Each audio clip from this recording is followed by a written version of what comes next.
excited to do this. I think my number 15 is going to surprise you. 'Kay. My number 1, I mean, you accidentally found out, but I think my number 1 is going to surprise you guys. It surprised me I don't know your list. at all. There's some guesses I can make here. I think my 11's going to really surprise you. My 6, I think my top 5 you can guess. Random. I think you can guess my top 5. You can guess the 5, but 6 and 11, weird pulls. All right.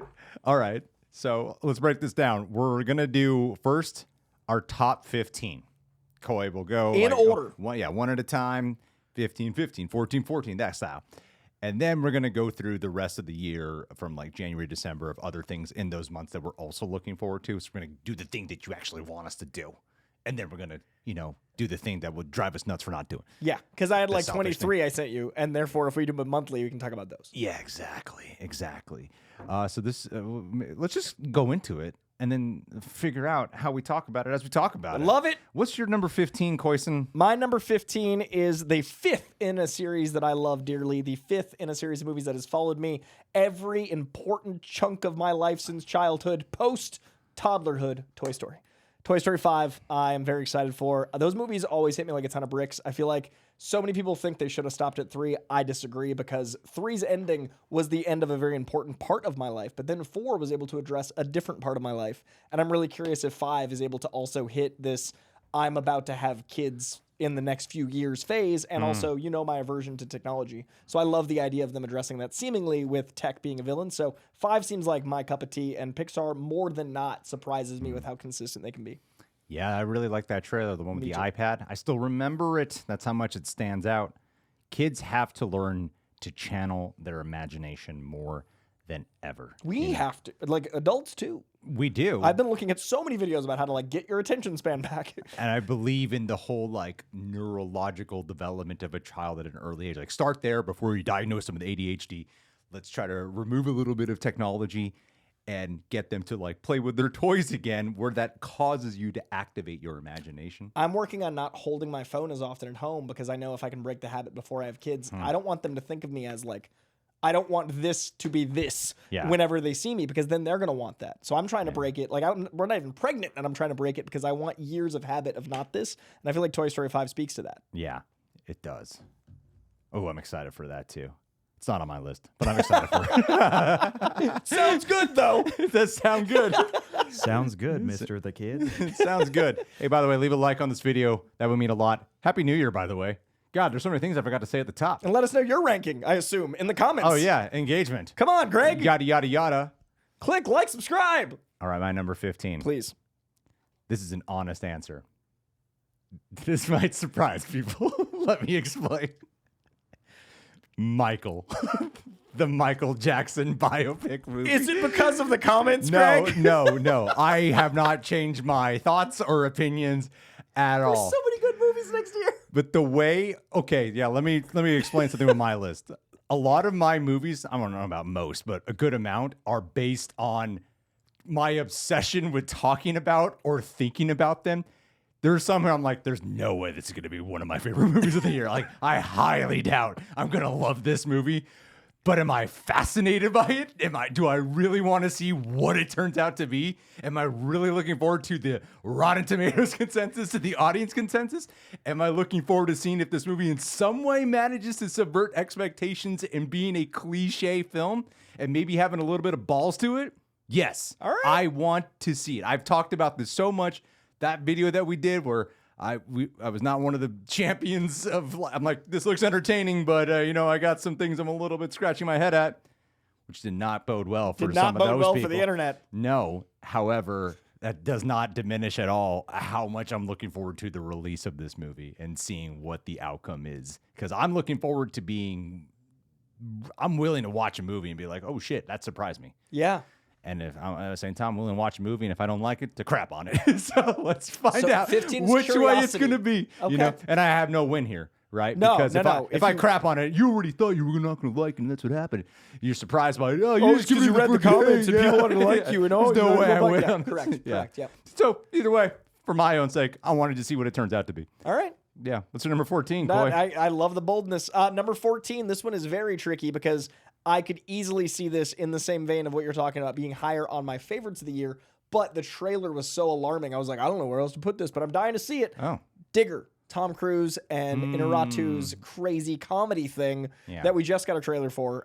This had been untitled Tom Cruise film for so long on my most anticipated list, and I don't know if the trailer elevated or lowered my expectation. When I was thinking about it, I was like, I think I feel the same. I'm just confused with context. Yeah. Like, I don't have more data. I just know it's a comedy, seemingly a musical, got some slutty boots on. I don't know what that's going to mean. Gorilla's needle drop. And I mean, the Gorilla's needle drop. Like, that's why John and I have been talking about it. That's right. I'm really excited to see Tom Cruise do comedy again. I'm really excited to see what an Inarritu comedy even looks like.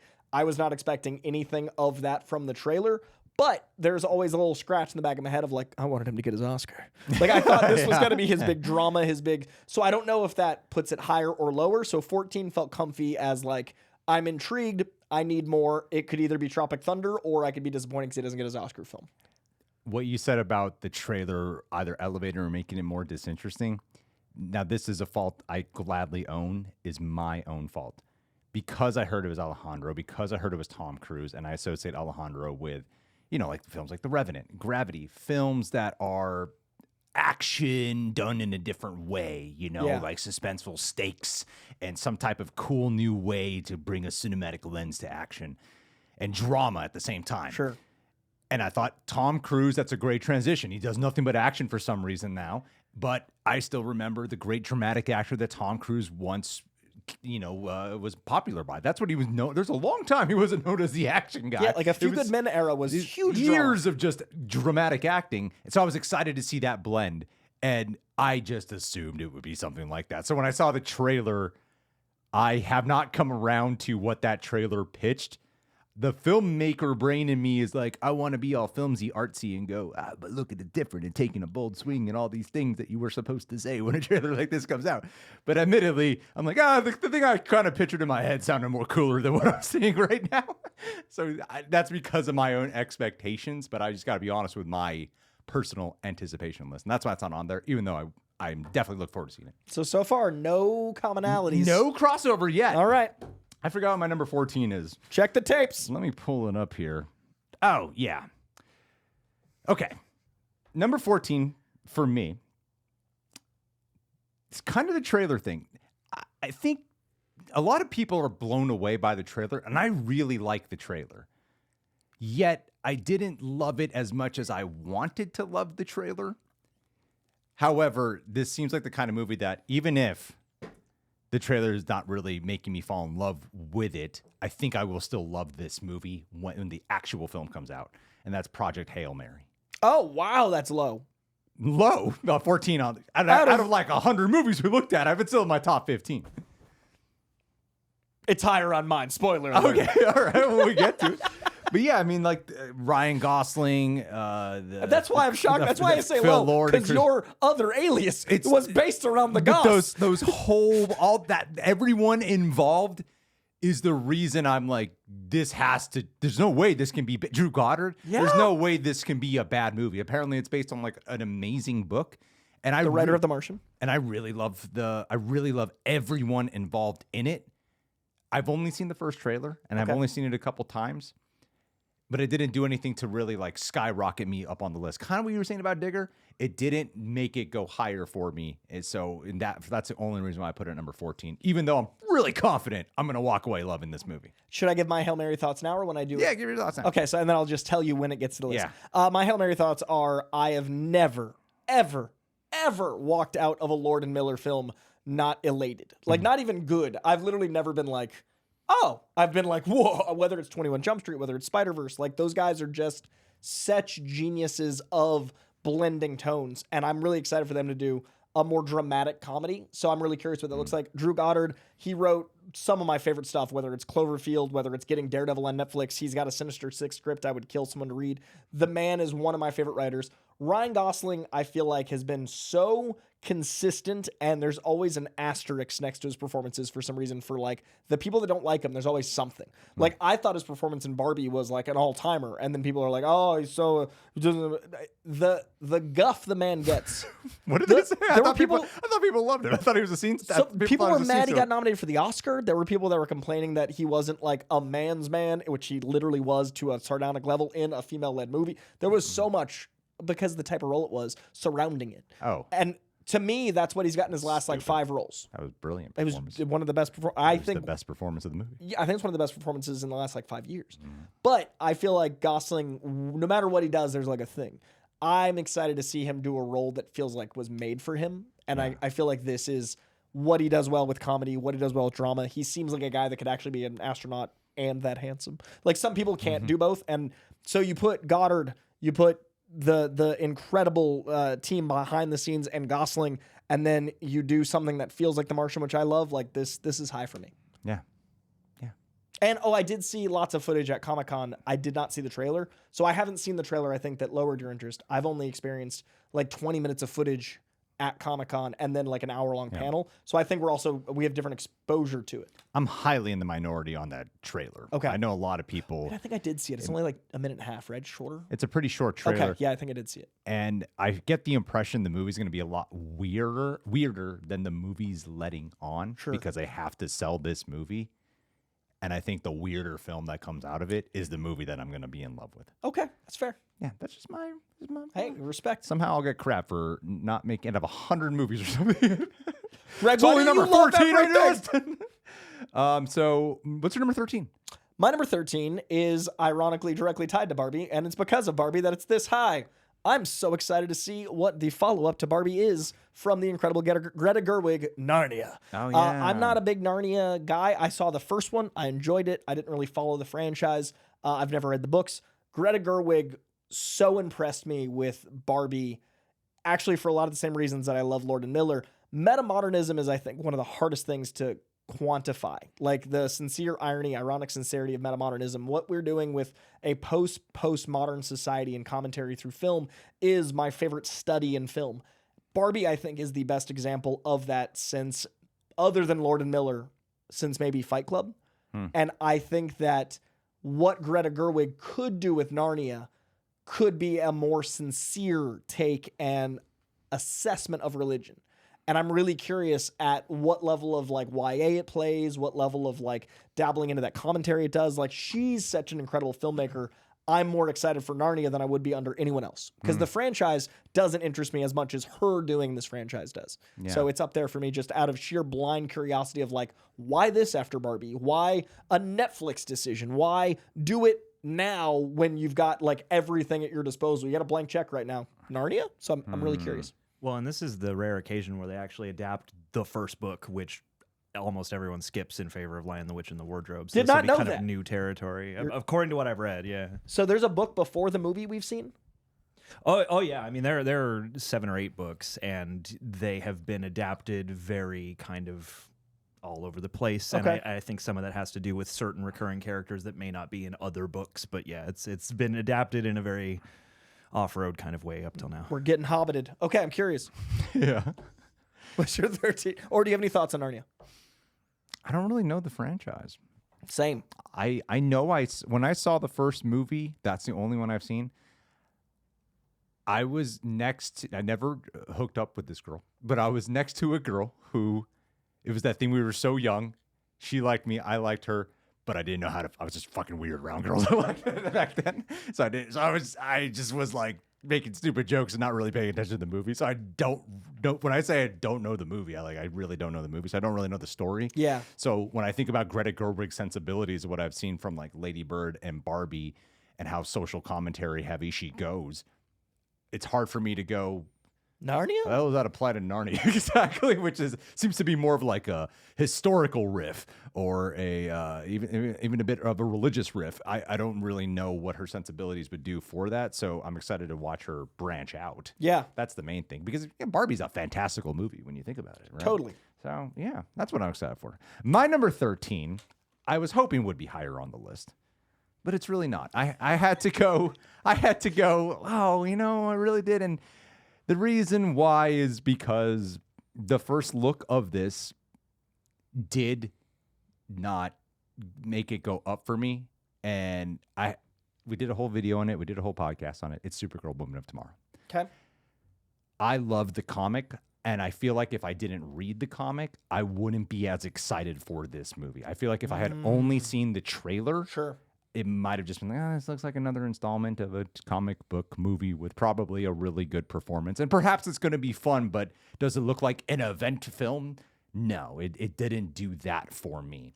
And because of the comic and what I know the story is capable of doing, and of course, Craig Gillespie getting his feet wet with the comic book world, and Millie Alcock, that's her name, Millie Alcock, who I feel like is an incredible actress. That's why I think this could be a really fun time. But that's all it really feels to me is like a fun time right now. And the reality is why I think particularly this gets so hung up on the visuals, not really seeming to stand out on your first look, is because the comic is so known for its visual variety. Yeah. And its cosmic sensibility is all its weirdness and vividness and the different shades of colors throughout. It's ethereal, and this felt a little straightforward and basic. Because of that, maybe a second trailer would change my opinion, but right now, as it stands, I would have to put it as number 13. I feel like it'll be fun, but that's about it. Okay. This is on my list. It's a little higher. We'll talk about it. But my thoughts on Supergirl. I've found that with time, I enjoyed the trailer a little bit more, but I also definitely am aware that I was quantifying why I liked it versus the things I liked being enough to serve me. So in the similar vein of what you're saying about the comic, I kept finding myself going like, oh, that could be teasing that thing from the comic, instead of, oh, I'm excited for this piece of the trailer. I was paralleling it to the book that I know it's adapting.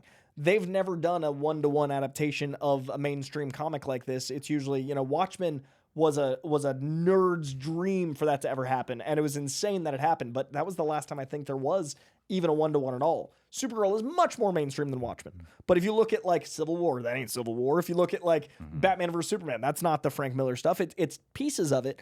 Woman of Tomorrow is something you can go get 8 issues of, and they're doing this. I've never had that with a trailer because by nature, we haven't gotten that. I am very aware that I'm excited for Woman of Tomorrow, the trailer and the anticipation, because it's one of my favorite comics. Yeah. I can't separate what I'm filling in the dots of in that trailer. There's maybe 3 frames where she falls to her knees and the green sun is behind her, and my brain went, they did it! That's not healthy. That's not fair to the trailer. That's not even fair to how I see filmmaking. But I love the comic so much, I can't tell what's my hype because of my love for the comic and what's the trailer getting me actually excited. So it's higher for me, but I'm definitely aware that the trailer itself is almost a year out from the movie. It's 7 months out from the movie. And I assume all of the things I love about the comic are going to be in later trailers because, one, it's not a good sales pitch to make a really heady trailer with lots of dialogue and like insanity.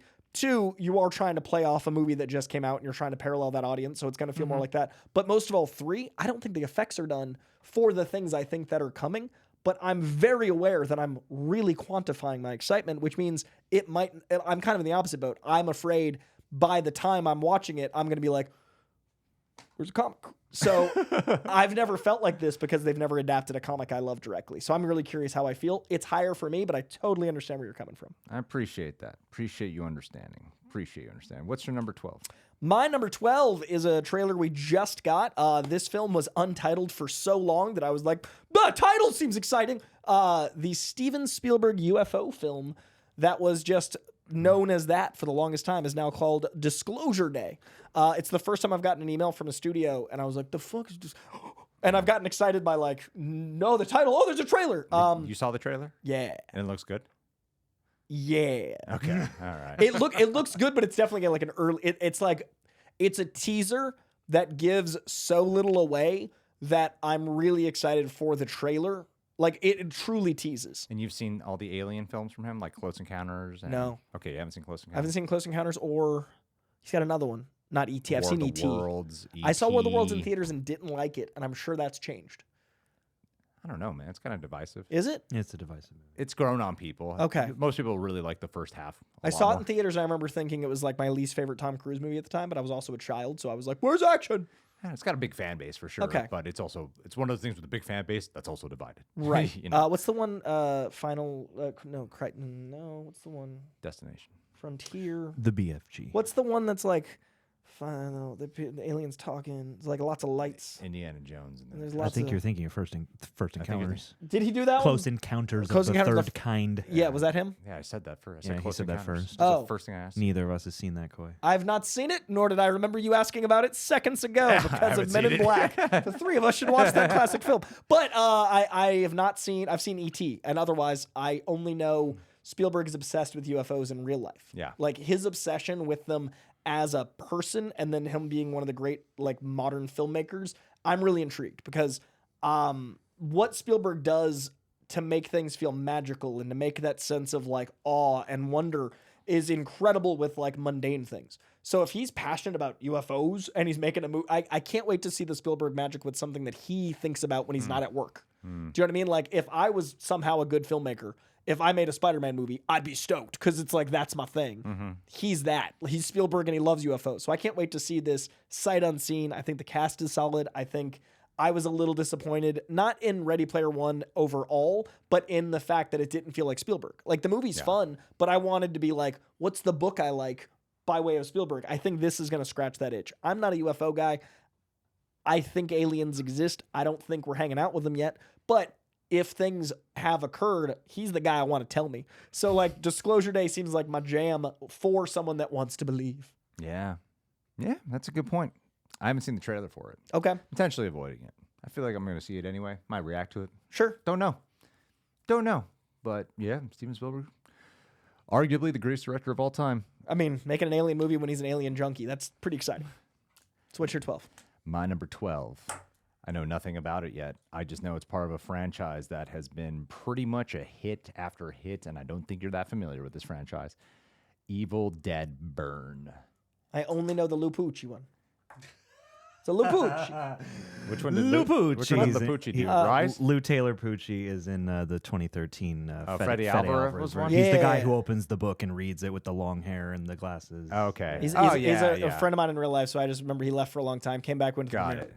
Yeah. I only know it because a buddy made a movie, and I went, "This is scary." I never. So the way the trajectory goes of Evil Dead is that there's Evil Dead 1, 2, Army of Darkness, which was not well received when it first came out, and then to a lot of people now it's like their favorite. It's a cult hit, and that really defined the Bruce Campbell personality that we all know. Yeah, And then afterwards there was Evil Dead 2013. Then they did Ash vs. Evil Dead, the series, which ties into the originals. which ties into the original. Okay, And then they did Evil Dead Rise, which is new. new, Doesn't tie to Lou or Ash. loose tie-ins. Okay, But nothing that makes you feel like you're missing anything. It's if anything, it's like maybe it's part of some multiverse or some shit like that. And then now this one, I don't know what it's going to be. That's the thing is that with Evil Dead, is somehow they managed to do this things that we. It's hard to. There's things called Deadites, which are they're not quite zombies. They're like They're like demons. demons like that inhabit. They demonic spirits. change the way you look. Like They just corrupt and pervert you. the reason why I was saying not zombies is because they literally change your physical appearance. okay. It's not like demons and other stuff, which is usually black sclera eyes. You know, like they really change it. Like they looks like they fuck up their skin and stuff. And then they do a lot of like self bodily harm and harm to others. And they're usually very grotesque, but intense. And there's something kind of fun about all of them.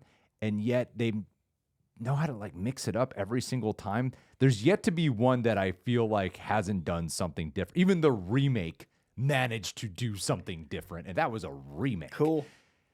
So with this one, I don't know anything about it. I just know that this franchise has been on a roll for like decades. Yeah, And as a fan of this franchise, Evil Dead Burn. Yeah. it's not on my list, but I'm intrigued by your intrigue. It's one of those things to put it on my list, even though I kind of don't want to know anything about it before I Yeah. watch it. Yeah. But you know you want to watch it. That's the point of the list. Yeah, definitely. It's also on my list, so I'm backing you up. Are we getting a speed John list after we do when we get to the All 10? the spots are just silent. Return to Silent Hill. Yeah. All right, my number 11 is going to be out in January. This is there was a movie that would made my top 10 28 years later, but I've already seen it. So know that in my top 10 would have been 28 years later, The Bone Temple, but soon to be seen by mine own eyes in a couple weeks. Good luck, have fun, don't die.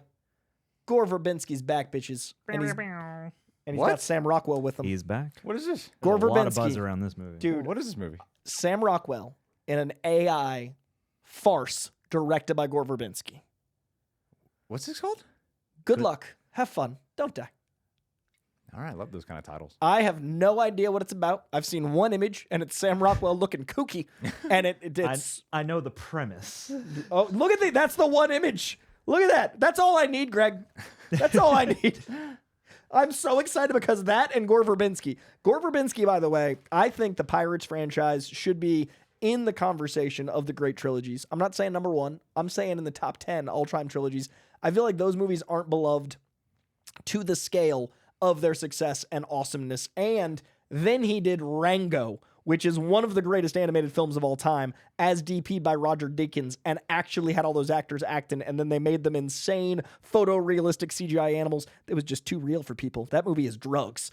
Now, when you do a Rango and a Pirates, and then you make a flop horror film, which I haven't seen, and that's not my jam, and you're in director's jail for a while, and then you come back and you're making a commentary on AI outside the studio system, and you cast Sammy Rocks.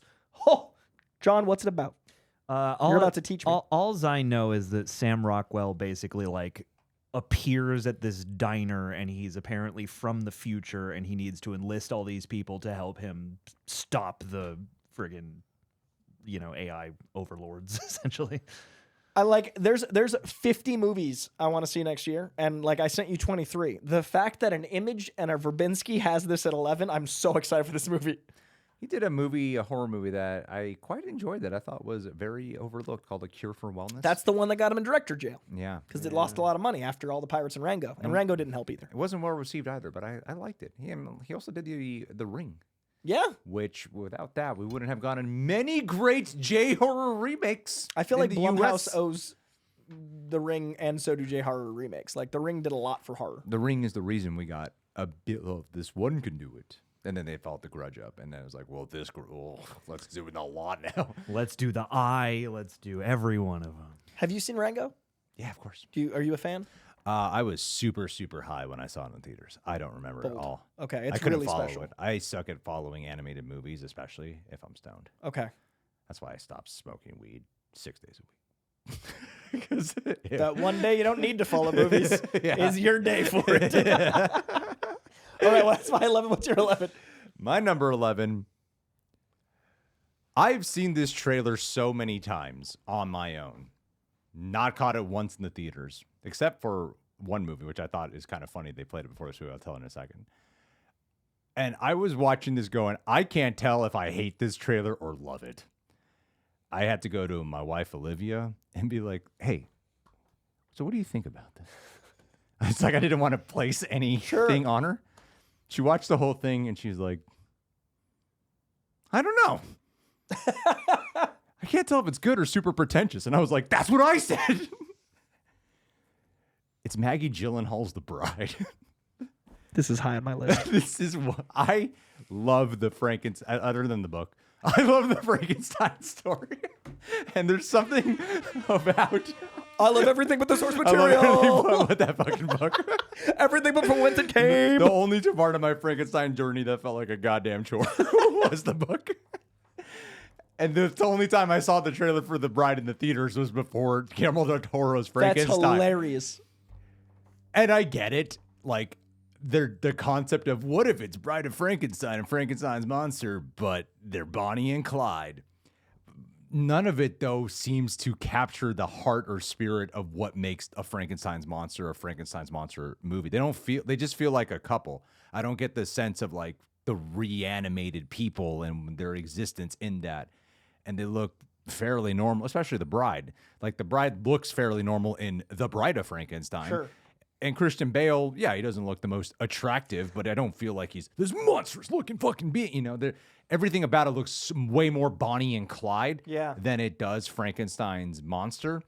When I feel like the real hook is the Frankenstein's monster recreation, and the Bonnie and Clyde stuff. I feel like this could be like kind of gimmicky, or this could be the shit. Like, this could be so fucking cool stylistically. Christian Bale is one of the greatest actors of all time. And I think Jake Gyllenhaal makes a cameo appearance in it. The production design does look really cool.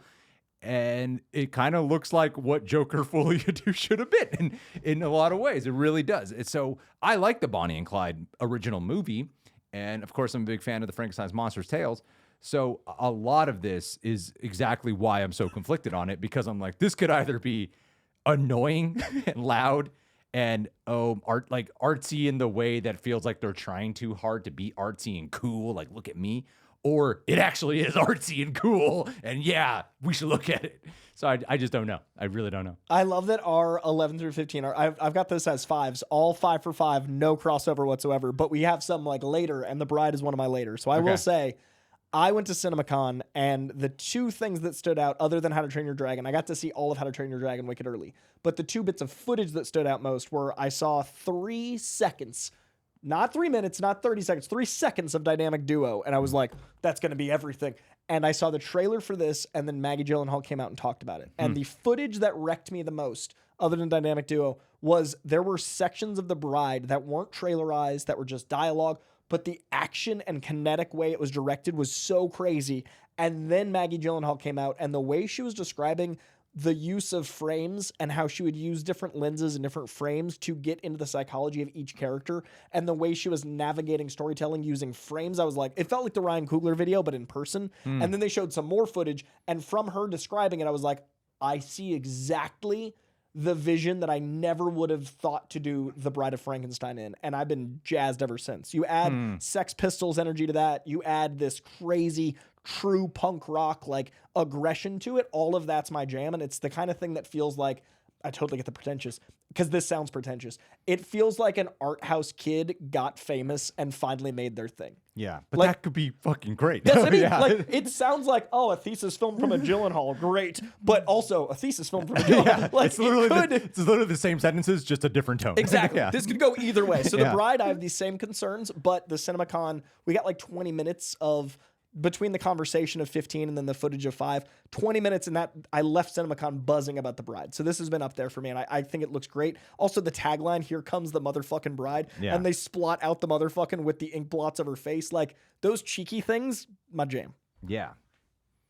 Yeah, Bride. that's why. That's what I mean. I like that I'm conflicted about whether or not this is going to be something great or bad for all the same reasons that it could be great or bad. And I don't think we'll know until the credits. Like, I've seen this trailer countless times. Yeah. on my own, because I'm just trying to figure. And so I've developed a weird obsession with it, even though I'm not 100% confident in it. Yeah. It's one of those films for me. Very So that's how you know someone's taking a swing. Yeah, when you're like, do And, I and love- that's the other thing. That's a great point. That's the other thing that I love is that it's definitely, as much as it's, clearly an inspiration from 2 very specific stories, it's definitely taking a swing. Yeah. And I like that they're doing it on a big budget. So yeah, I'm sure it'll be fun. So that was your number 11? That was my number 11. Yeah. So All what's right. your 10? My number 10 is, we talked about this on one of our live streams. The trailer came out, blew us both away. Hunger Games. Francis Lawrence is so good at making me excited for being sad. Like, he's so good at getting me jazzed to have trauma. There's so few filmmakers that I don't like watching movies that wreck me. Like, it's not something I enjoy. Like, I don't put myself in that position often. It's why I used to think I didn't like horror movies. Even worse than horror is psychological trauma. Seeing kids get murdered and having an undercurrent of commentary on dystopian futures, none of that is something I think I'd want. And every time Francis Lawrence put out a trailer, I'm like, I fucking love this franchise so much. It's like the exact right amount of bittersweet. It's always some of the best performances of the year. I feel like because of the genre, it doesn't get looked at in the awards conversation. And because of the genre, it doesn't get included in genre conversation. Like, young adult is very similar to comics and very similar to like book adaptation, but since it's both, it like doesn't come up. Like, there's no cons. You know what I mean? So I feel like Hunger Games is like this huge movement that it's kind of like Avatar, comes out and then it's out of the theaters. Yeah. Like, there aren't places to talk about it in our space. So I'm always like, Hunger Games was great. And I never feel like I'm with anyone, but it always does like $1 billion. So it's this weird thing where I get really excited for Hunger Games and never know what to put that energy. And then this new trailer, I felt the exact same. I didn't read the books. I don't have that connection, but every time there's any bit of footage, I'm like, that acting, that directing, that visual panache, the production design, I'm always so jazzed. So easy top 10. It's only my number 10 because next year is insane, but Hunger Games looks insanely good. We love the trailer. Yeah, I and a watched it year with early. you. And then Long Walk is one of the most impressive movies I've seen in 2025. The thing, though, with Hunger Games is that I don't feel like any of the ones after Catching Fire came close to matching how great Catching Fire was. Like It's still my favorite. I thought Ballad of Snakes was the second best, though, personally. I like that one. I just don't feel like it's gotten anywhere close. Sure. Like there's Hunger Games 1, which I think is great. Hunger Games Catch Fire, I was like, holy shit. And then there's the other ones that are like, I kind of like Mockingjay Part. I don't remember Mockingjay that well because I wasn't a big fan of it when I saw it in the theaters. I kind of like Mockingjay Part 2. I believe I like Ballad of Songbirds and Snakes more than Mockingjay. And a lot of this can come down to the fact that he's adapting a very specific material. Sure. It's probably not. I can't imagine it's only because of Francis Lawrence's direction. Lawrence's direction. There's no way. The books did pretty well. The books did pretty well, and a lot of the times I see the criticisms about those movies are the same criticisms that are lamented towards the books. Okay. So it's got to be that. And that's the only reason why I'm like, I didn't put it on the list, even though I'm very much looking forward to this movie too. It looks cool. It looks cool. It looks really immediate, which I Yeah. like. Feels the most akin to the first one. Like Also, straightforward. We talked about swings with the bride. Yeah. It looks like it's some swings. Like Yeah. it looks visually like it's making choices. Midsommar, Hunger Games. Yeah. My number 10, know nothing about. I just really love this filmmaker a lot. And I feel like he never misses. Robert Eggers' Werewolf. Nice. Is it on your list? My honorable mention. You son of a I had bitch. 5 honorable mentions. I feel like you're someone who would just automatically put It Robert. literally 5 honorable mentions was hard. It's my number 2 honorable mention after 28 years later, which we've seen. Wow. You're But dead it- to me. So actually, Corey. I would, that makes it my number 1 honorable mention. If that helps. Yes, I'm so sorry. Yes, it does. Don't hate me. He is in this weird camp right now that is so hard to do. It's where we thought Ari Aster could possibly go to. It's not where Christopher Nolan is, which is like giant spectacle filmmaking that people are going to keep tuning out for, or like a James Cameron. He's making art house shit that is starting to, that each film progressively connects with a bigger audience and creates a conversation. And that is so hard to do, especially in the artsy way he does it, which is let me try to capture what the hell they really sound like in this time period. And hopefully audiences will just get on That's board what it is. with the way they talk, you know? Like The Lighthouse, when I saw that, I had to really pay attention. And there are some lines I just don't understand when I saw that movie. And there are things about it where I just didn't get it that I had to look it up and be like, really? It's about like homosexuality, you know, that stuff. Why'd Like, you spill the beans? There's a lot of things I didn't quite understand. And watching, but that was an experience. That was a film that was really talked about. And seeing what happened with Nosferatu, like the Dracula story, I'm not the biggest fan of the Dracula story. I've seen so many versions of that, even in the classic Universal Monsters. It's like the first one, and I'm not a big fan of that, the story for some reason. There's just something about it that doesn't quite click with me. And I thought he made the best version of that. So that's why I didn't like particularly fall in love with the movie the way others did, but there's so many things that even after watching it, I just kept thinking about it because of its mood, dialogue, atmosphere, everything people always fucking say about his movies. Like the way he does it, and he's got a variety to it. So if he wants to keep doing this thing where he's going to keep adapting the classic literature, but do the most authentic, like he could probably do the Frankenstein, Mary, like Guillermo del Toro's. People were like, it's accurate. I'm like, no, it's very. There's a lot of things that are very accurate, but there's a lot of things that are drastically different than the book. And I could see him doing just the book of Mary Shelley's Holds Frankenstein. on fire. There is more fire. Like, watch him literally just monologue about a fire Black for 2 and white pages. fire. Yeah, so I just seeing And Aaron Taylor Johnson. Aaron Taylor Johnson as that. It's to do wonders for him as an actor too. I feel like he's someone who after Kick-Ass he just got buff and he's been trying to become super famous. It's since. so funny when I think of his career. I'm like, I get all the choices you're making. Why isn't it why working? aren't you the most famous dude? Why isn't it happening? Because he's his not- David Leitch movie's great. I love him Yeah. as Tangerine. And my favorite is 20 Years Later. He's insane Yeah, in that. He's and really like, good. but if you look at it on paper, it's like I'm gonna work with Danny Boyle. I'm gonna do a Brad Pitt, David Leitch film. I'm gonna be fucking a Spider-Man villain. Like, I get it. When's your day, bro? I want it for It's you. really strange. He's not in the Taylor Kitsch category. No. Because you get these actors every once in a while where Hollywood is really trying to make Sam someone Worthington. really famous. Yeah, John Sam Courtney. Worthington. Those kind of guys, right? And he's not there. No. He's not. He's really Because talented. he's incredible and has been. And we keep giving him chances Yeah. to do those movies. He's great in Nosferatu. and I hope that this is the movie that does it for him to put him on that caliber.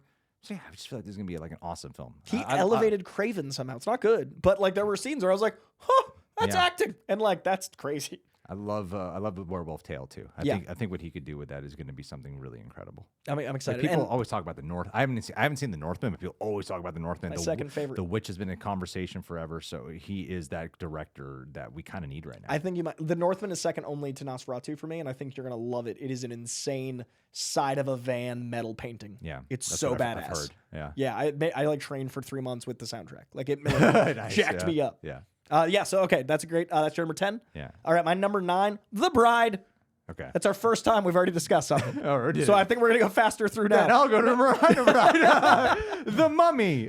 Lee Cronin's The Mummy. He's the one who did Evil Dead Rise. Oh, And so while we're going to be getting The Mummy 4, so most people think of The Mummy in Brendan Fraser's The Mummy, Steven Soderbergh's. When they made that movie, it was a remake that they wanted to make a little bit more Indiana Jones-esque, more swashbuckling. sure. Like in the original Mummy, it's Boris Karloff, same guy who played Frankenstein's monster, and you're mainly just following him. He plays Imhotep. Now, the Imhotep we all know He's has a like bad guy. crazy powers, and he's like morphing from a mummy slowly into a human over time. This guy just comes back. He's got his Book of the Dead, and he's casting spells, just doing like bad shit to people. It's not the most exhilarating film, but the main character is the mummy.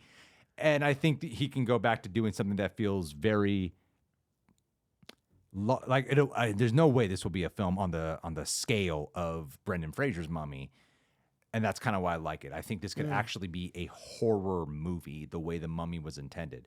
No one really views those Brendan Fraser movies. They have peril, they have spooky parts, but they're not horror movies. Yeah. Those are action adventure films. This is going to be a horror movie, and if you can pull that off with the Mummy, which I feel like is one of the harder characters to make a scary, because generally they just come back and they're bandaged up and they're slow. I feel like there's a way he can do it where I have no idea what the hell it'll do, honestly. I hope it's a period piece, or it could be modern day. I have no idea, but we're in need of a horror version of the Mummy. And Lee Cronin did Invisible Man. No. We had this conversation. Oh, that was last Lee time. Whalen. I think we had this exact Lee, conversation. Lee Wanell. Now, because he was a comic nerd, and I was excited. Yes. Lee Cronin did the most recent Evil Dead Yeah, Rise. yeah. Man, we and had a this couple exact indie conversation. flicks. This exact Yeah. one. Yep, this did happen. I love that we're almost halfway, and we've had that little overlap. Yeah, what's your 8? My number 8, Clayface. Me too. Hey! Exactly halfway. Oh, hell yeah. All right, perfect. All right, let's both talk Clayface. My number 8 is Clayface because of a lot of the reasons you just said for the Mummy.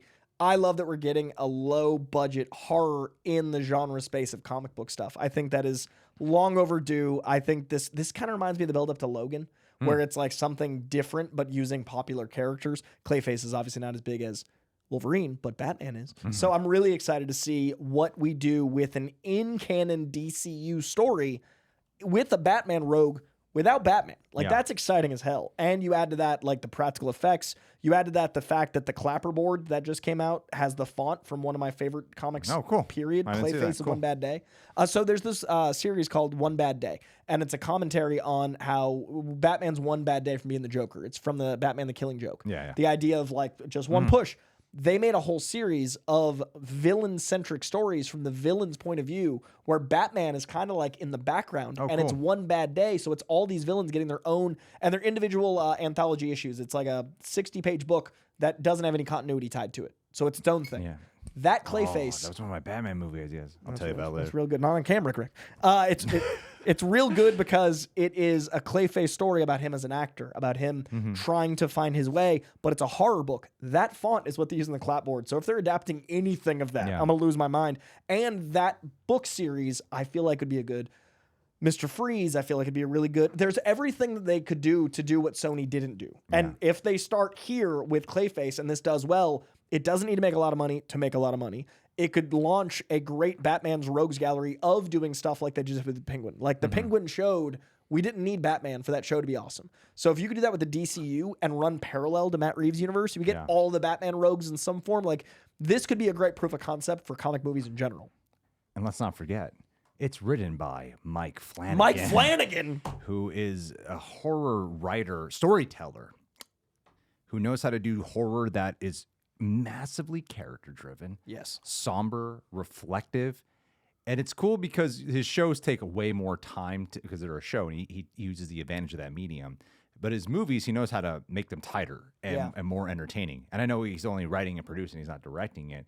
Although it seems like it's one of those cases where people will be associating Mike Flanagan's name way more than the director. Because Watkins, the director, did See No Evil or Speak No Evil this year, and it was a great like thriller and really taut. But Mike Flanagan's name is so big on this that it's like we're going to be talking about Mike Flanagan's Clayface. And for him to reference the way Batman the Animated Series did the adaptation, it's just so smart for him to say because now we're like even more because that's one of the best. That's what a lot of people got to know. That's how I learned who Clayface was from Batman the Animated Series, and it was from that. I always assumed that was the story of Clayface because of that show. Yeah, and I've been feeling like the thing with. I think we have to stop looking at things as the superhero genre. That's the problem is we keep on the superhero genre. We have to look at it as comic book movies, and if we do that, that opens up the door for so much more. You know, like they adapt a lot of books. And I think the reason we don't why know book adaptation. It's like because you say superhero, that comes with a caveat: is odds are the hero's gonna win and beat the bad guy in the third act of the movie.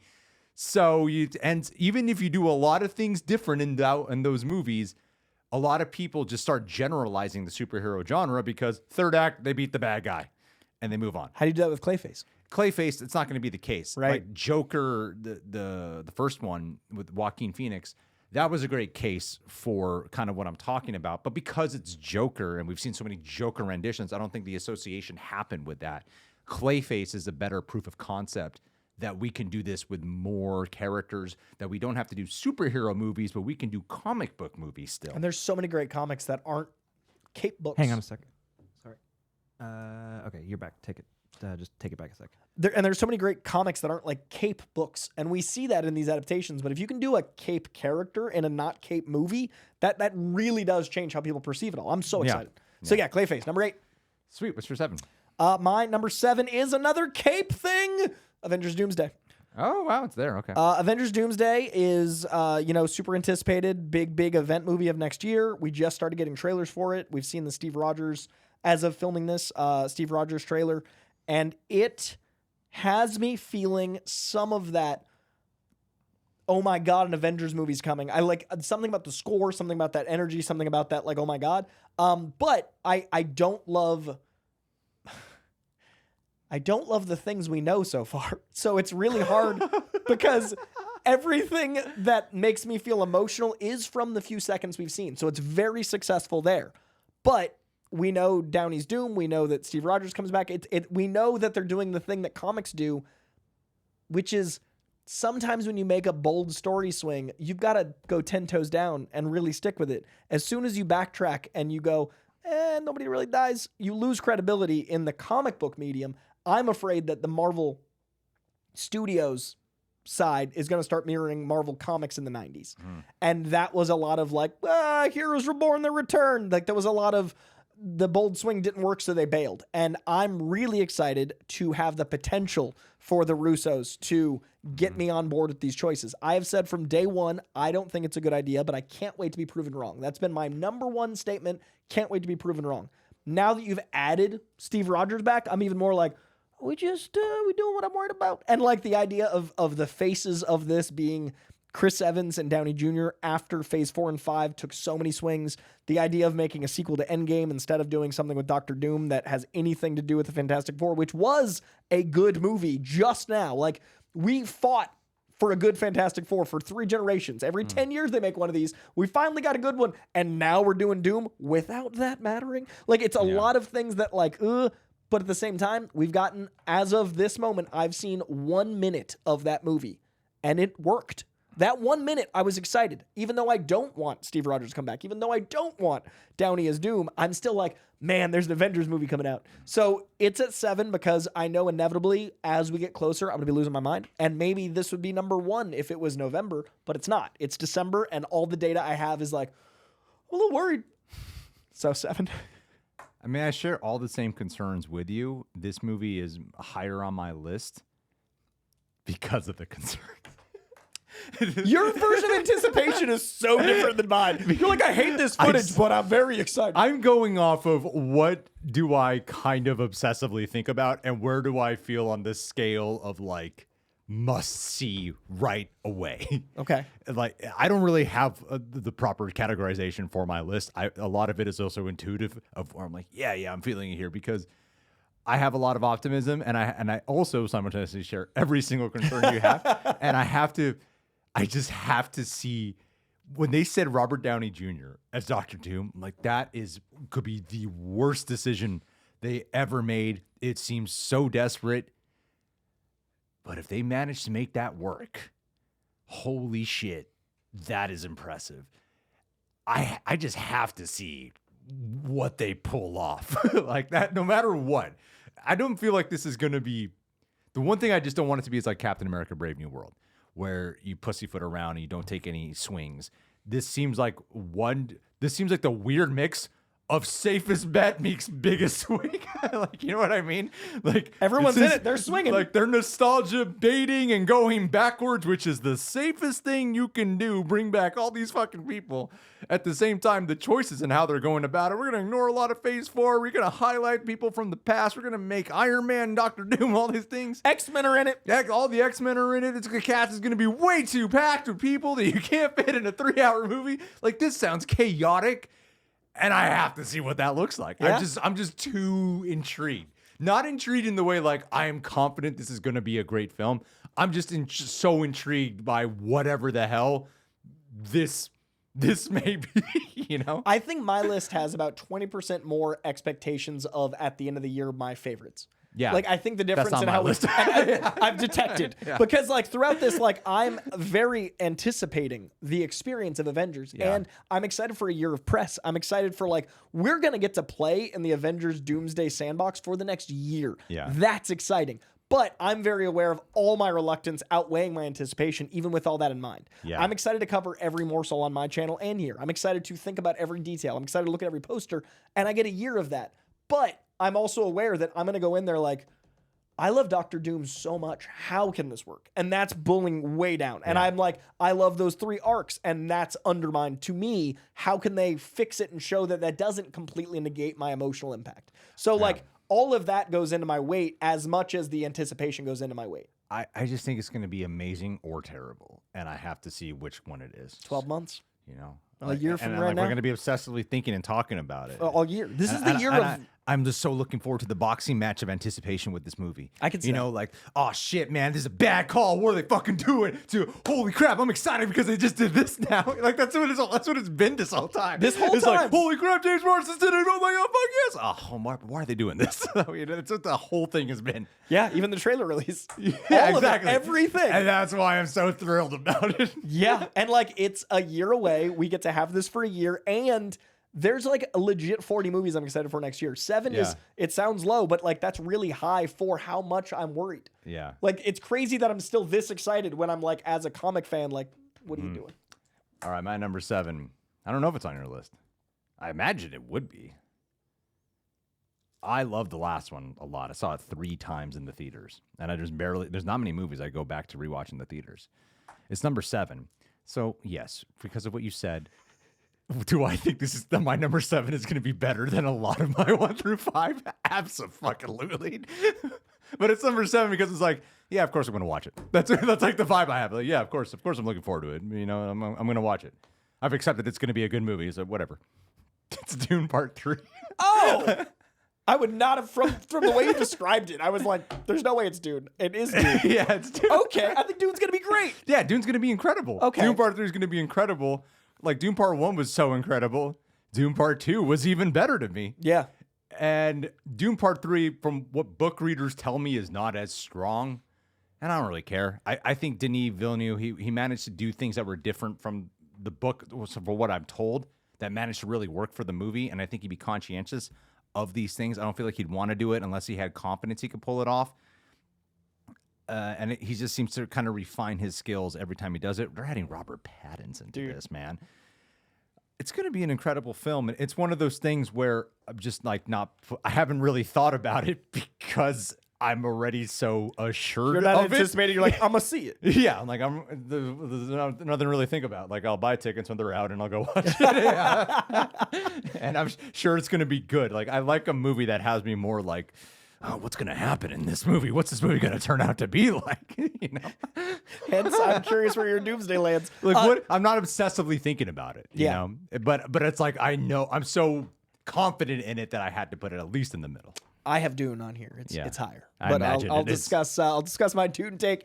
I think Dune 2 is the feeling I always wanted to get from Star Wars. When I left Dune 2, I feel like that was for me what people got out of Empire, and I love Empire, but I've never felt like Empire wasn't a film before my time. Like I saw Empire as a kid, and I wasn't like an adult watching Empire. So by the time I watched it as an adult, I was like, it's been as good, but I never got that theatrical. I'm an adult watching Empire experience ever with sci-fi until Dune 2. So Dune 2 was like elevating the whole genre for me. I think about Dune 2 all the time. I yell Lisan al-Gaib a lot, which is probably very annoying to my fiance. The movie, like, Lisan al-Gaib! Thank you. John understands. So it affected me like as a person. And Dune 3, I think, is going to do what I wanted Wicked for Good to do, Sure. which is, hey, the first act's great, second act's going to be really hard to adapt. Let's just make it suck. What if we just do that? Let's not try to do better than Guys, we know it's rough to adapt. Let's just adapt and call it a day. We know it's not as good. Put it out. And I feel like the marketing behind Wicked Part 2 did that. And they were like, yeah, we're just going to release it because we know no one's going to. So sorry, Wickedonians. But I think Dune 3 might elevate what the book was. I don't think Denis would sign on because he added Dune 3. Like he was doing part 1 and 2. He signed on to 3. Yeah. I don't think he'd be like, I'm going to really fuck up my relationship with Dune fans. Well, the way he adapted it is, we did a Watchmen commentary, and the parts where there's some holes in it, even though Jackie Earle Haley is incredible in it. Yeah. It was the takeaway, especially as it gets towards the end of, it seems like you're supposed to like view Rorschach as a cool guy. And they make choices to make him cooler. And like he's antisocial, smells, eats nothing but beans, and he's kind of a dick, and he like doesn't know how a to. little homophobic and Yeah. racist, and He murders dogs. There's a reason why the Watchmen series knew that it wasn't like, oh, Watchmen's gone woke. It's like, no, this is what happens when Rorschach delivers his journal Yeah. to a certain outlet, and how a certain group would run away with it, as we see how certain things go. And Denis talked a lot about how, oh my God, what is Timothy Chalamet's character's name in it? Sanagayi. Paul Atreides. Paul Atreides, fucking A, I couldn't pull the name. Okay. Muad'Dib. Paul Atreides. The pronunciation of Muad'Dib was so good. So with The Paul little Atreides, he understood that he wasn't really this glorified hero the way a lot of people have been interpreted Right. it to be. And we are in a day and age that seems to be dissecting religion and fanaticism more confidently on screen than ever before, Yeah. and likening it to real world politics.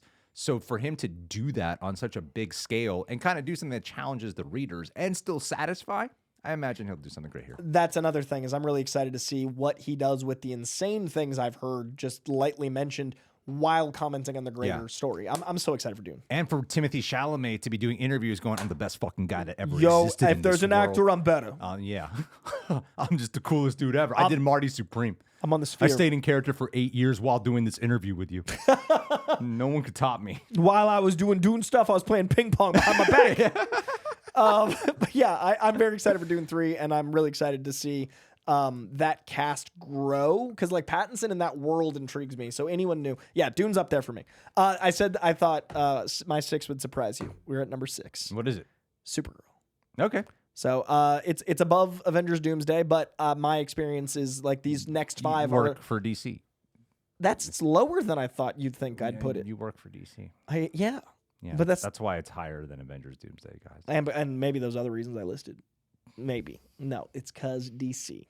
I have selective listening. Well, I should have put it number 1 then. DC, if you're watching. No, then people would really They'd be know like, for sure. oh, they're gonna That's write just- it no matter that's what. Too They're gonna it's five. Too much It's 6. It's not confirmation. even the top 5. It's too much. This is I know, but chill. it's close enough. Oh, I see. I see. Number 6, Supergirl, already discussed.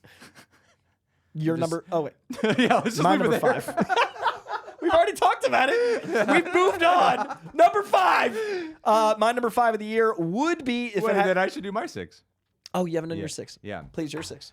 I believe this is getting a limited theatrical release, And that's why it's my number 6. I think I was about to say this movie at number 5, but it didn't get a release, so I didn't say it. Is it?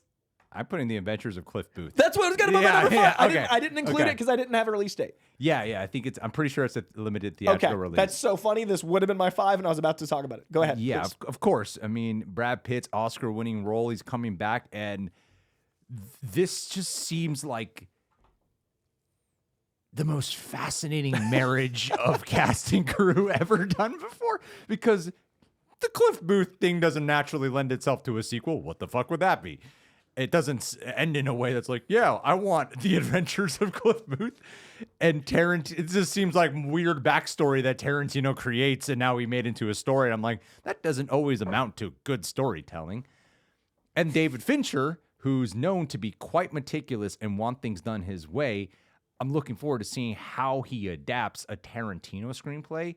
What Tarantino's relationship is going to be with that. How much Tarantino's going to be like, what'd you do to my story? You know, that's not what I wrote. Because you know he's going to be like an asshole and speak out again if he doesn't like it. Or he might, I want my name off of this. And of Why course, did you say you like Prisoners? Paul Dano. Fuck Paul Dano. and Yeah, you did mention Hunger Games, and the Battle Royale writers really should be suing them. So, saying And what the Brad Pitt has worked with Fincher like A lot. countless times. That's the director he works arguably the best with. So everything about this, I don't really need to know what the adventure is going to be. This also seems like not the usual film David Fincher would do as well. So yeah, everything about this just seems like way too intriguing to I'm really like this is the odd one because I feel like it's going to be just a great movie. So I didn't include this because it didn't have a release date. I assume it's next year, but I didn't know enough. It's for sure. Every outlet was saying 2026. Okay, so this would have been my number 5, but it's not. It's not on my list at all. But I do want to say, I think Fincher works so good with Pitt, and I think that Fincher hasn't done something that's this commercial in a while. Like, his movies aren't inherently commercial, but Mank and The Killer were inherently anti-commercial. Like, when you think Fincher, you don't think a movie about the making of Citizen Kane. And that wasn't the things I like about Fincher. That's my least favorite Fincher film. As much as I love Fincher, I can't like everything, and Mank wasn't for me. And then The Killer, I really enjoy, but I don't find myself thinking about it or rewatching it. And so, of Fincher's latest work, I go to Gone Girl. Obviously, I'm a huge, huge fan. Fight Club is my favorite movie. But, like, his commercialized grit is where I think that sweet spot lands.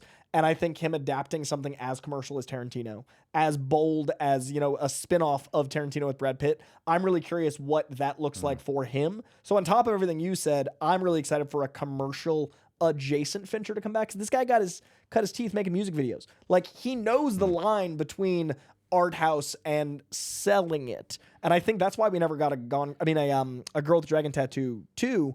It didn't make enough money for the cost of Fincher, and I think there was opportunities for him to be bolder, and then he went on his narrower way. I think this is his comeback, because I think after this he's doing what's that show that people love on Netflix with the dying and the game? Squid Game? Yeah, he's doing Squid Game after this. So, like, that's another big commercial venture. So, like, I'm really excited to see him go that direction again. with the dying and the game. Yeah. Battle Royale, all right. Get it after that. Tarantino wouldn't have worked with him. But yeah, Well, also, David Fincher. We were talking about this with James Cameron about the kind of writer he's evolved into, and I was saying it's probably because he's grown up. He's gotten Sure. older. He's had different life experience. He has all these kids now. So the guy who wrote Terminator 2 is not the same guy who wrote Avatar. Yeah. There's someone more sentimental. There's someone more nostalgic, and that shows in the writing. Same thing with Quentin Tarantino when it came to Once Upon a Time in Hollywood. Same thing with David Fincher when it comes to Mank. sure. Yeah, he wanted to make the movie that he. So watching a more reflective, older person and embrace that instead of let me do another serial killer movie. Right, right. This like Squid Game seems more like let me do another what I'm known Known for. for the Yeah. death. Well, maybe look at Mindhunter season 3 of a Make Squid Game. Because I haven't seen The Killer, but to my understanding, The Killer was that thing where they pitch it like that typical David Fincher, but it wasn't not that. that. Yeah, It's very meditative. Slow. exactly, and that's what I'm talking about. Meditative, reflective. That person who's that, and I feel like that works well for what the Once Upon a Time in Hollywood world was. I feel like The Killer is almost only funny if you know how Fincher is as a person.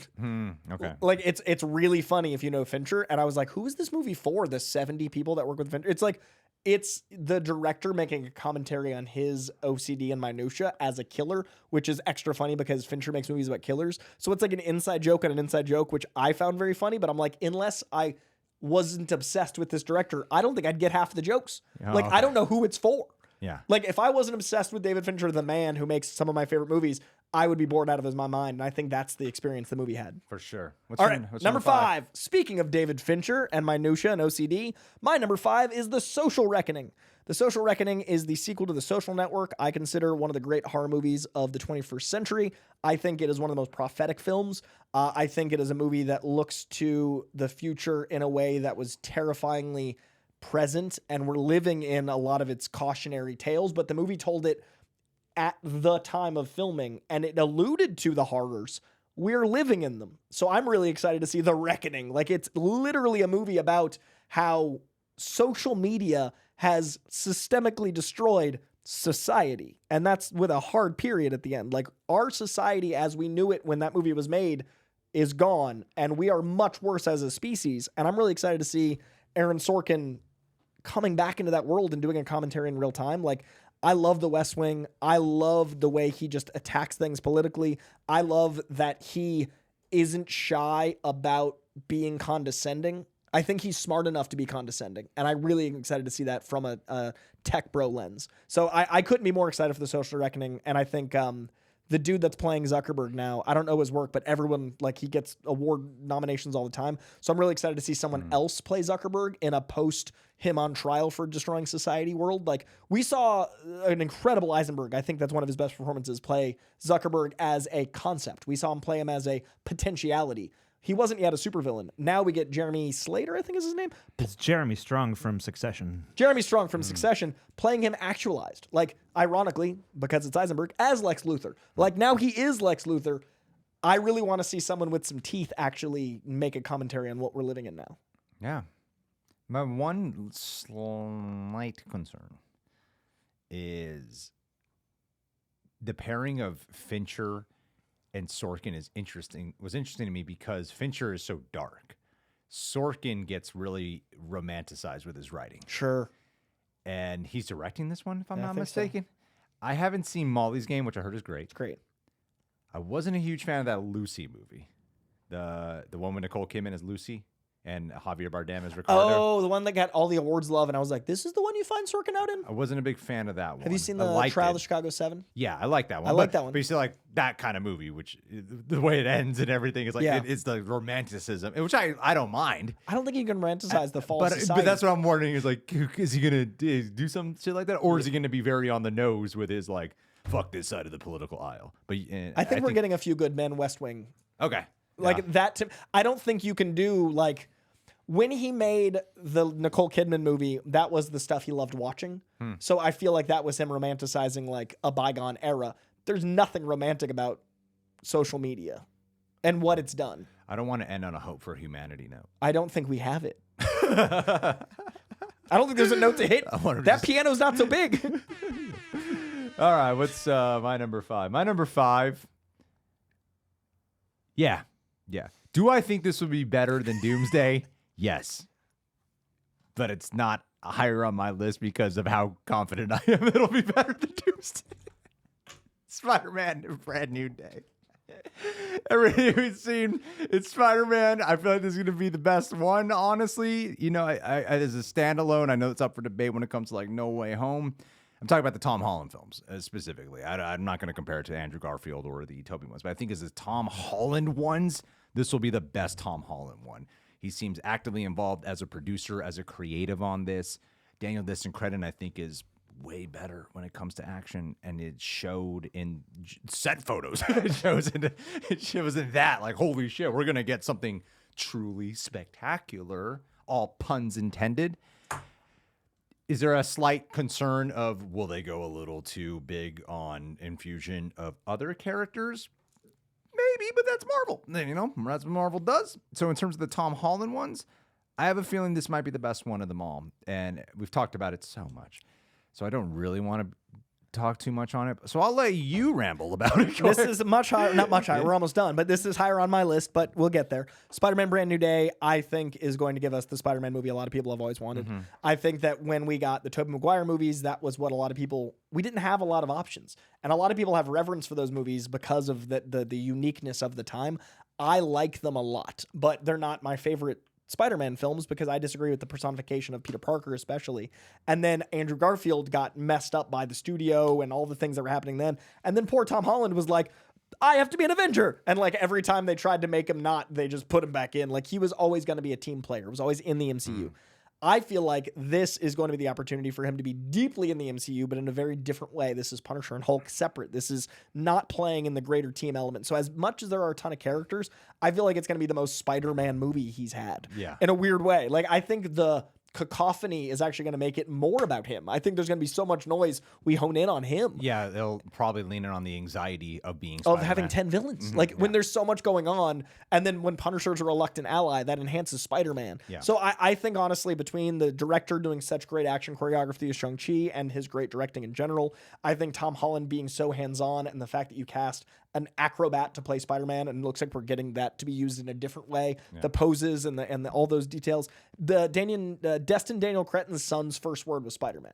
Like that to me is how much this man has talked about Spider-Man around his house prepping for this film. Wasn't his wife sleeping with a man named Spider-Man? I think that was Mailman, Spider-Man. Yeah, there's something wrong, but yeah, I think this is going to be it's my most anticipated superhero film of the year, and I think it's going to be what we've always wanted to see. Like everyone's wanted to, like the best Spider-Man movie, and Spider-Verse gave us a lot, but live action, this is up there. Yeah, I mean, what you're saying about all those things, I agree with. It's like we've just seen Marvel do it wrong, or not like I don't want to say wrong, but not the best it could be when love No Way Home. when it comes to including other characters, you know.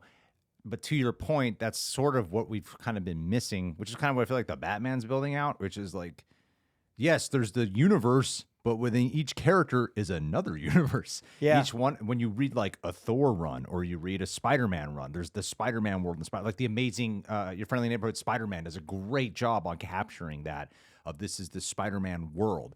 And none of the Spider-Man movies of the Tom Holland era have just felt like this is the Spider-Man world. They've always felt like Spider-Man existing within the MCU. Yeah. And this one I feel like could be the Spider-Man world with the amount of villains they're doing. So they could pull it off right. Punisher was introduced in the Spider-Man comics. 129. So there's a lot of reasons why I think they could do this in a great way.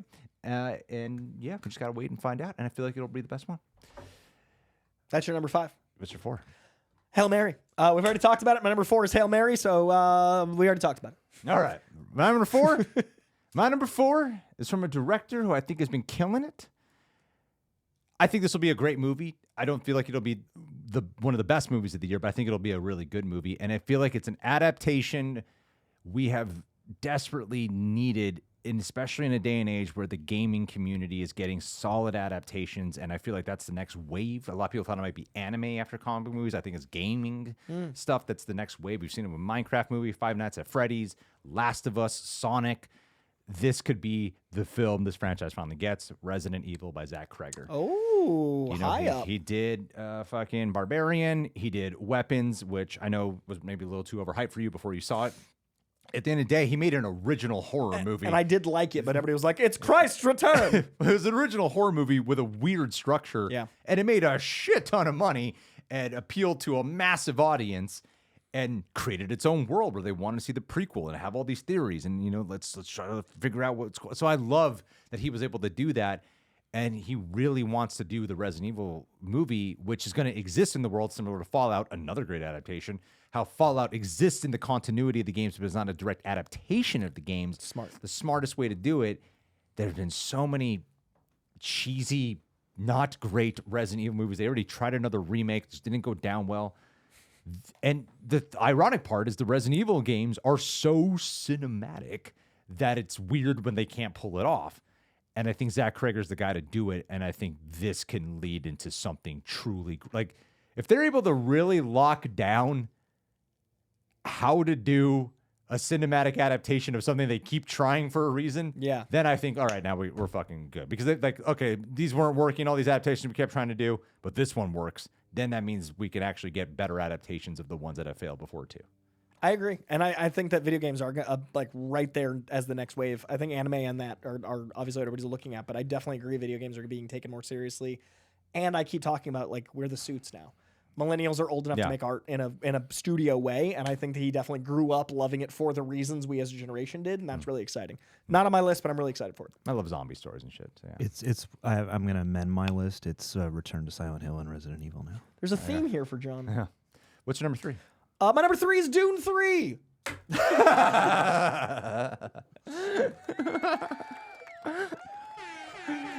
What's number 3, Greg? What's funny is You've listed so many of mine. I'm just playing catch up. the movies that I have said, I'm like, yeah, I feel like in terms of what will be great, I listed that way. I think Dune will probably be in the And top I listed 3. with that in mind, so I've talked about most of my stuff.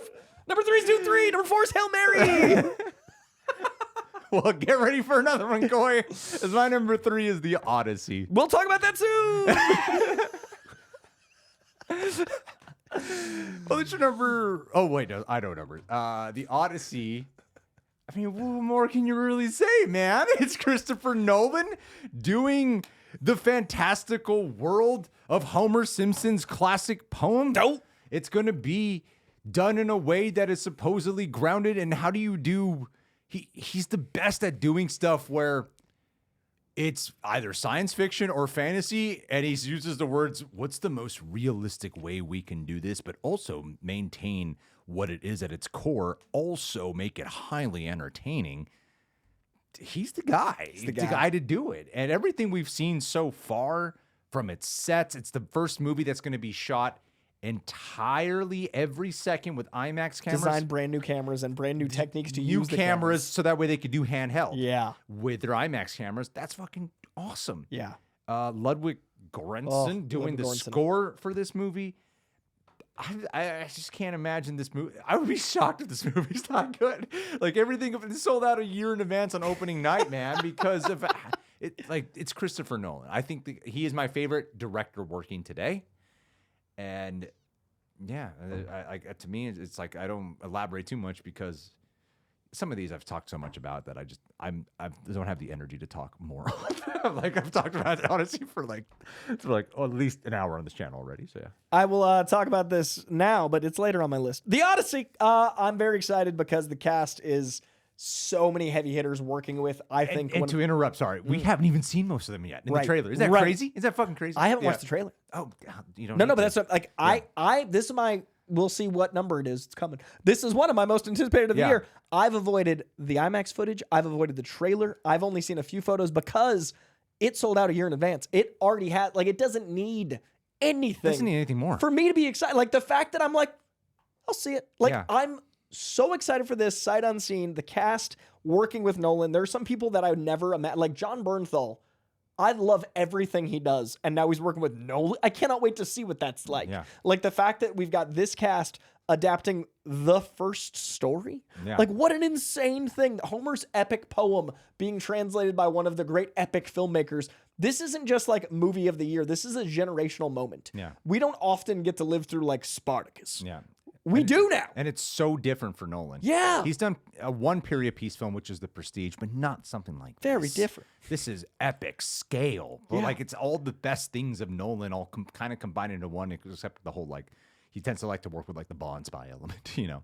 But we were watching. I know Oppenheimer's a period piece and Dunkirk is too, but you know what I mean? Like something that's so far fucking back in the past. We watched 2001: A Space Odyssey. Yeah. And I remember thinking like, this must have been crazy to live through. Yeah. This feels like that. This feels like one of those things where it's like, I was there. I saw it opening night. Like, we'll tell our grandkids about seeing the Odyssey. And this might be the first time Tom Holland, I'm not saying he hasn't done other films where he was great in it. I'm saying this might be the first time people will be able to experience Tom Holland on this big of a film and be able to see him past being Spider-Man. Yeah. You know? Because he's great in The Impossible, but that's a tiny little, Yeah, you know. and he's done other movies. I really liked him in the Robert Pattinson movie. He was I in was going to say, what's that called? Devil something. one devil after another. The devil's in my throat. The devil all the time. Devil all the time. I thought he was. Never would've pulled that. I thought he was great in that movie too. And he's going to be playing the son, and who's a big part of the story. He's going to do a great job. I imagine he'll do a great job. It's a Good Times reunion with Pattinson and Safdie. Yeah, that's right. And Pattinson's in this one too. Yeah, that's right. I'm so excited for this. Everything Yeah. about this, yes. It's gonna be an amazing time. That's like no doubt about it. I'd be shocked.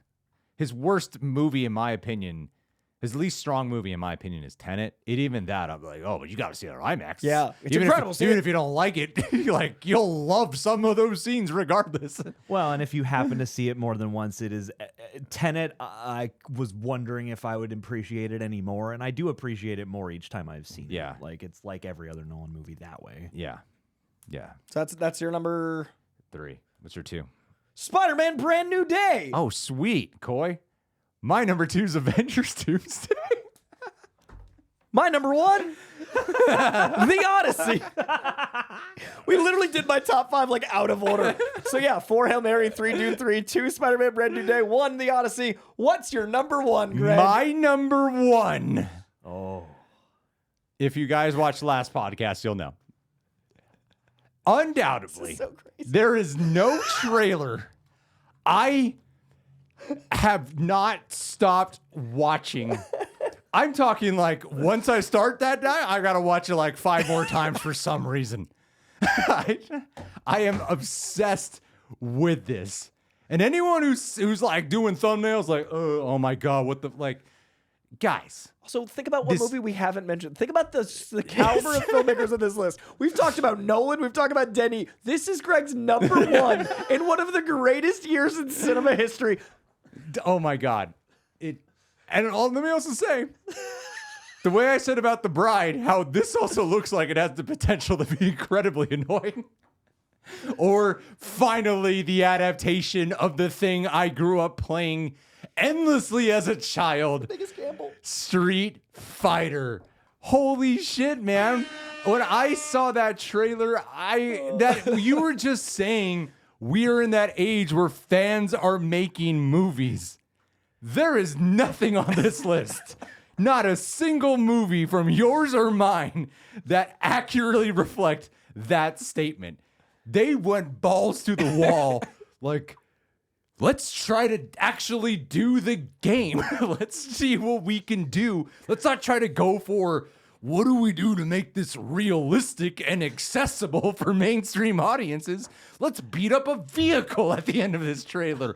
Let's give Guile French fry hair. The first shot of Guile is a close-up on his hair. It's not even his face. And then you get like some awesome fucking moves in there where people are like flying in the air. He does a spinning heel kick and then kicks him while he's in the air. I'm like, holy shit, they're really doing this. We didn't even see the Hadoukens, but that's the confidence of this trailer. You know you'll get a Hadouken. There is no list on the internet other than Greg's that has Street Fighter over the Odyssey. course, And I'm man. so happy for Greg. It is going to be so entertaining or terribly annoying. It's one of the two. And like, do I think this will be one of the best movies of the year? No, I really don't. I am absolutely obsessed with this. I cannot. Anytime I start, I'm like, then I slow it down, and I'm like, I gotta see this frame again. They're bringing it to life. I love how differently we made our lists. Our lists were so, like, we didn't have any conversation about, like, what are the characteristics and how. No. Street Fighter's number 1 for Greg. I just wanted to do it based off like, what do I weirdly think about the most? Yeah. you know. And then where do I put my? It's a wide different variety of stuff. I'm like, undoubtedly, there's no trailer this year I've seen more than Street Fighter. I love that for you. And That makes me so happy. And when I was hearing the casting announcements, didn't give a shit. I had no interest in this movie. I was like, no, there's nothing about this movie that sounds interesting. I don't care who you're casting in it. Then I saw shouts that, out Orville Peck though.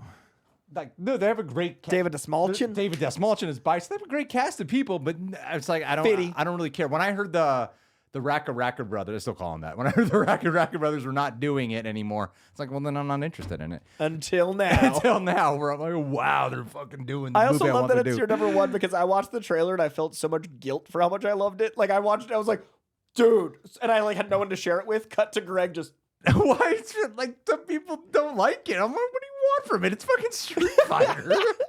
what a list. People gather from around the country to fight each other in weird ass levels. See, a lot of these movies pussy out on that. That's true. This is bold. Like, they don't do the levels. Yeah. And I'm like, it looks like they're giving them stupid stages to fight on. It looks insane. Yeah. Yes, it is bold. Yeah. Like The Bride. could just be a great trailer, or it could be really, really annoying. We'll find out. What a list! That was an insane array. We gotta when I Speed say through months? speed through. Let's just say each one, and then if we haven't talked about it, that was like honorable mention. We'll just. All right, January. What do you got in January? I gotta pull it up. It was on a different list. Okay, January. I got 28 Years Later, The Bone Temple, which would have made my most anticipation. We hadn't already seen it, and it's fantastic. Can't wait to talk about it more.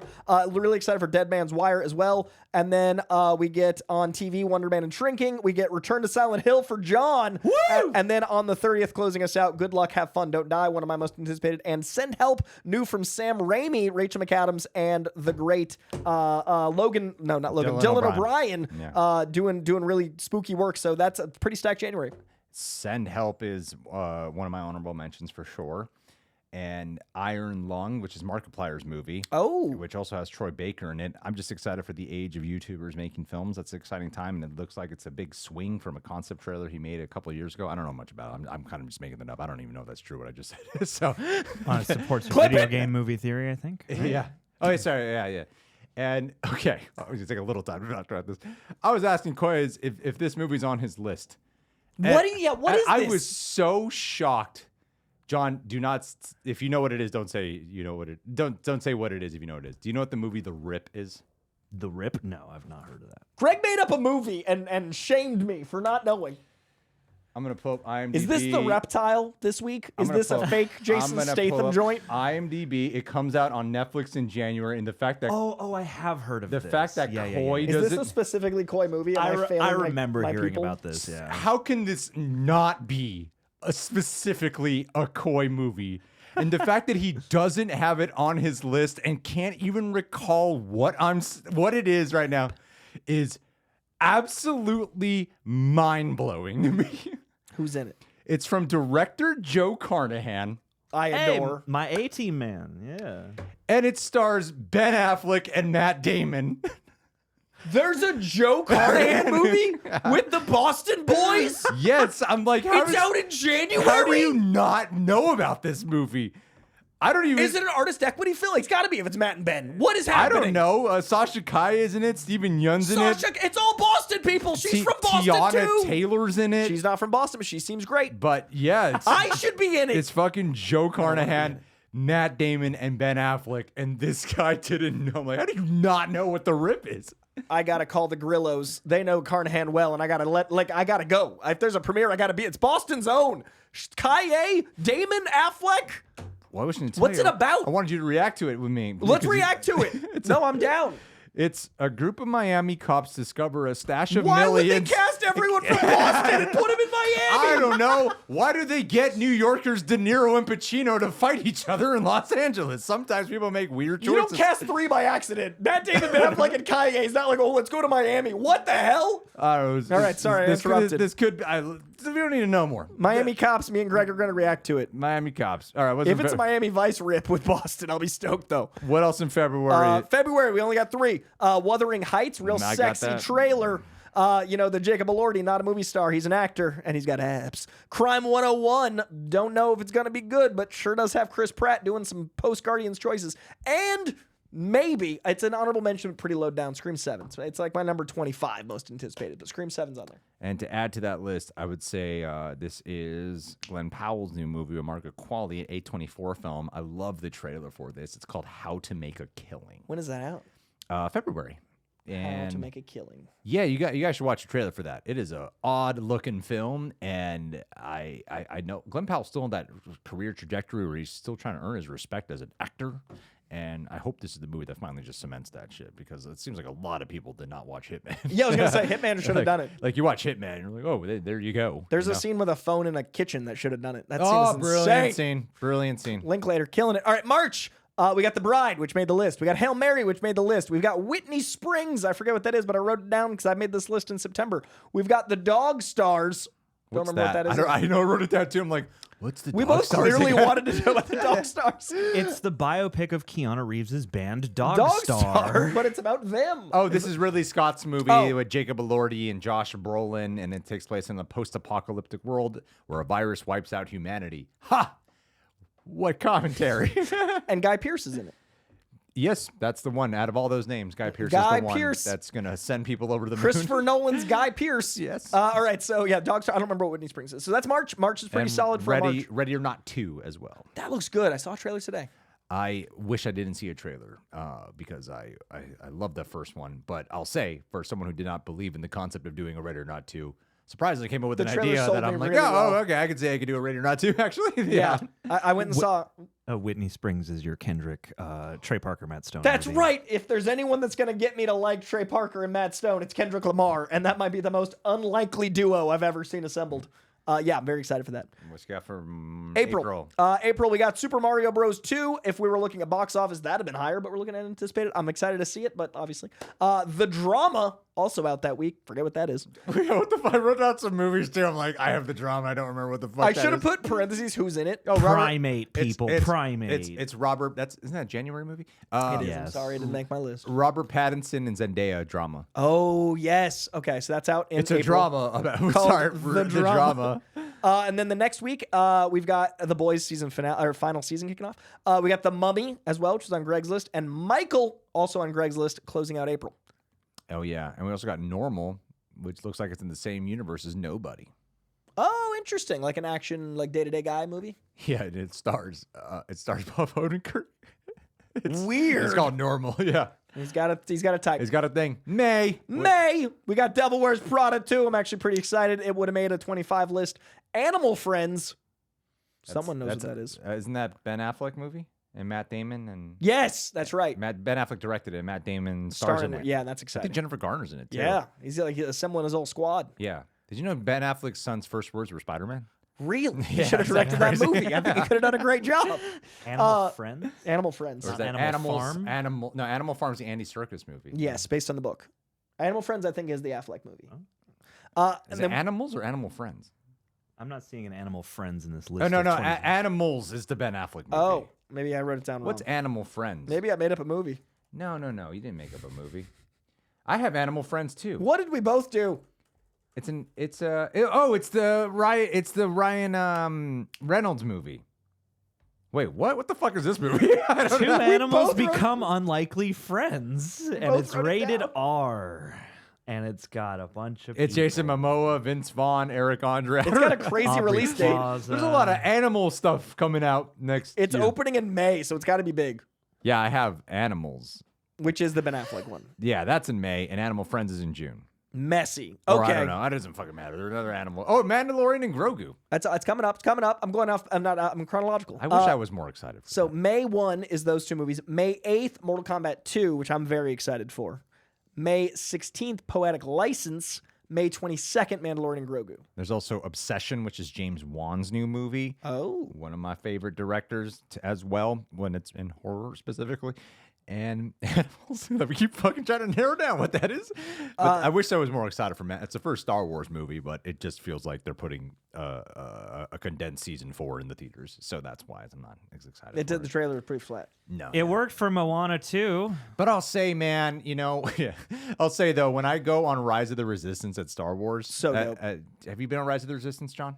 I've been on the one where you're in the Millennium Falcon. Oh, fuck that one. No. That was very hard. 25 minutes, dude. Not easy to get I a hang of. skip Millennium Falcon every time. Rise of the Resistance. Every time I go on that, I'm like, I do love Star Wars. Yeah. It's so immersive. You feel like you're in a Star Wars. Yeah, it's amazing. Poetic License is Maude Apatow, Hoffman's kid, and Apatow's wife. It's a Leslie Mann? Yeah, Leslie Mann. It's like a dramedy from Ari Aster in May. Oh my God, my I favorite. know you love him. Addington. Did you ever watch It that? wasn't on your list. I did. I got a lot out of it. It was insane. Isn't it crazy? I watched it in a theater and there was only 2 other people, and I was like afraid of the 2 people. It's such a paranoia-inducing film, and it's so funny. Every time I laughed, I felt so guilty. It's funny, isn't it? But a lot of people don't find it funny. But all the laughs are so guilt-ridden. Yeah. I'm like, I think it's it's a funny movie, but in like a way that you might not find it funny at all. it's like really aggressive at everyone. Yeah, Like I love that's that what I it's mean. mad It's at not both subtle. parties. Yeah. It's a left versus right film, but both are wrong, which is true.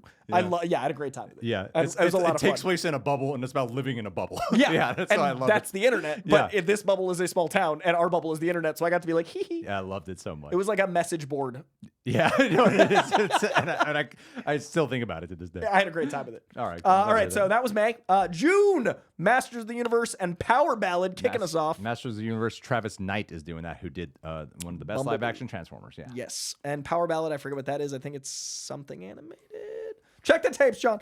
Scary Movie 6 comes out in June. That almost made the cut. Scary Movie Comes 6. out on my birthday. Oh, I'm excited. Yeah, and Power Ballad is an uplifting, music-driven story about a wedding singer, a rock star, and the song that comes between them, directed by John Carney. Street guy? Sing Yeah, Street Sing Street guy. That's why once. it's on there. Paul Rudd's in it. Bunch of other people. That trailer's so good. Isn't that the Jonas yeah, one? there's Yeah. a Jonas in it. Let's go Jonas. Scary Movie 6, Power Ballad, Monster Universe, and then UFO Spielberg movie, and then Toy Story 5 and Supergirl. June is stacked. July. July, Minions 3.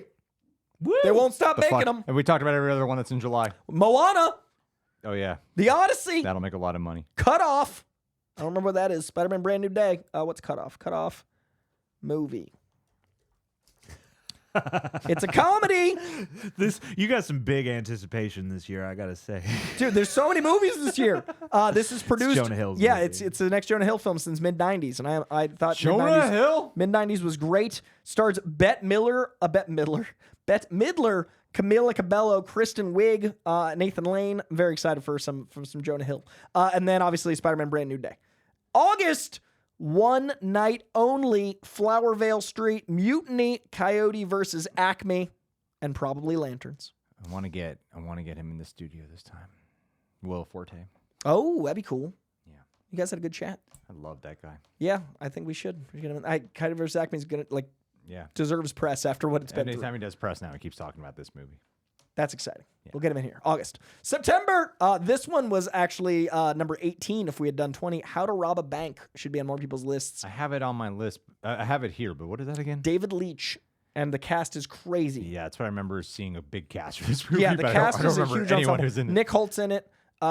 It's why he was Bleach Blonde for the premiere.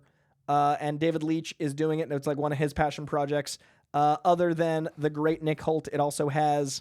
Well, this cast is not in any sort of order. I don't know who Maria Michaels is. Oh, this is an old movie called How to Rob a Bank. There's another one. I remember the story. It sounded awesome.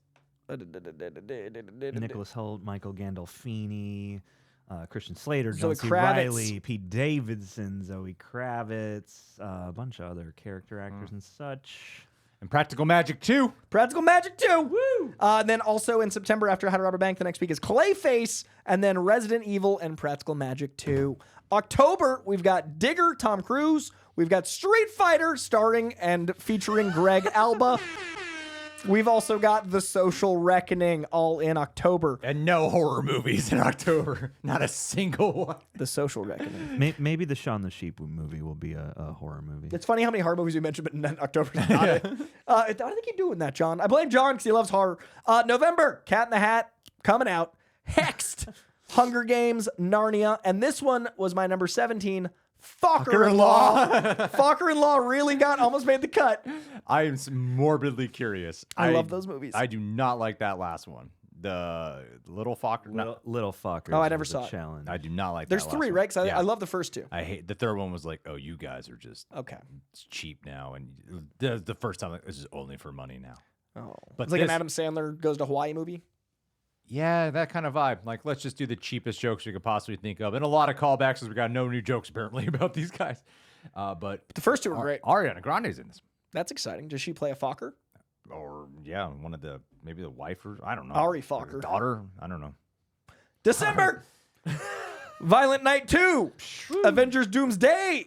Dune 3. Werewolf. Jumanji 3. It's gonna be a big December. Money. Well, that's it, guys. What is your most anticipated movie of the year? It was like an hour and a half that fucking took. It was 2. It was almost 2. We started 5 p.m. our time. It's Damn near 6:43 7. now. It's about 2 hours. Hour 43, man. Damn. I mean, we did 15 movies each, and then, you said a lot of mine before me, so I just kind of numbered them. And then Street Fighter. And Street Fighter, man. I'll get to Street Fighter. Dude, next year's insane. I would say comfortably there's 50 to 60 movies I'm super excited for, and about 100 movies I think that I'll see. Like, next year's like a lot, and there's probably 20 movies that are going to be like all-time remembers. I chewed on these like they were peanut shells.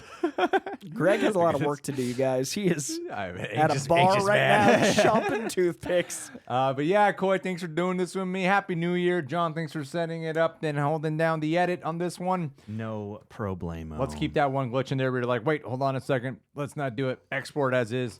Let's just call it a day, baby. Most of it's fine, you know. All right, John, see- hold on, John. Other than those two movies, I want to know like a John 5. Oh, John. Sorry, Greg, I cut your outro. you're going to try to do a John 5?